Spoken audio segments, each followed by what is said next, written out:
你有没有注意到这样一个细节？森林狼挺进西决后，更衣室一片欢呼，可唯独只有康利坐在地上若有所思。这一刻，你可能无法想象对一个征战联盟17年的老将有多么弥足珍贵。季后赛开始前，麦克康利罕见的在更衣室叫住了所有队友：“兄弟们，为我夺冠吧！我的邮箱里还有油，但我的时间真的不多了。”加盟森林狼数月有余，康利几乎从未在球员会议中提过任何要求，但这一次他又为何自私了起来？时间回到2016年夏天，康利签下了 NBA 史上第一份1.5亿美金的超大合约，所有人都在嘲笑，这将是 NBA 历史上最大的垃圾合同。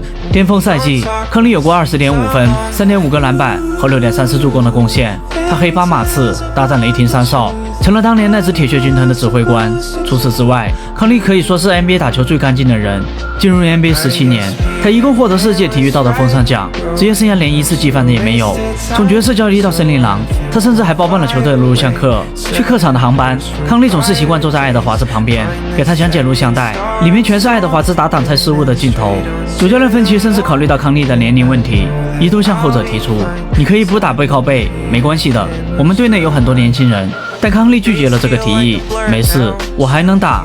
常规赛出战76场，2013年以来职业生涯新高。康利场均得到11.4分、5.9个篮板，三分球命中率44.2%，联盟第3，助攻失误比联盟第5。季后赛首轮，37岁的康利2次上演罗德曼式救球。有人说，拿着千万年薪的养老金不香吗？有必要这么拼命吗？但或许这就是一个老将对总冠军的渴望吧。4比0横扫太阳，2比0领先卫冕冠军。老康利似乎快要赶上夺冠的列车了，但卫冕冠军又哪会轻易倒下？丹佛迅速连扳2场，外加27分的大屠杀。雪上加霜的是，康利右脚跟腱受伤，他尝试带伤打天王山之战，但在早上起床后，康利发现自己连正常走路都难以做到。康利不在，短短1周之内就被逼到悬崖边缘。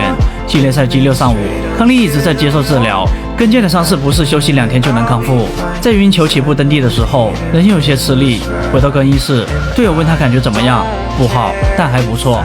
老而弥坚的康利选择披荆上阵，全场9投5中，贡献13分5助攻，没有失误。更重要的是，康利的回归彻底解放了爱德华兹。在抢七大战开始前，糟糕的右脚仍需治疗，发力还有明显的酸痛感。但当训练师询问康利能不能打时，他的回答是没问题。39分钟，10分8篮板4助攻2抢断0失误，康利打出了一场属于自己风格的比赛。第4节，康利以一记后撤步3分打破僵局，然后面对穆雷，直接促成了森林狼反击投进3分，从落后20分到建立10分的领先优势，究竟被打入深渊。数据显示，在西部半决赛期间，康利在场时，森林狼总计赢了58分，该项胜负时排名2队第1。狼王登基的故事足够精彩，但老骥伏枥，志在千里的坚韧，又怎能不让人动容？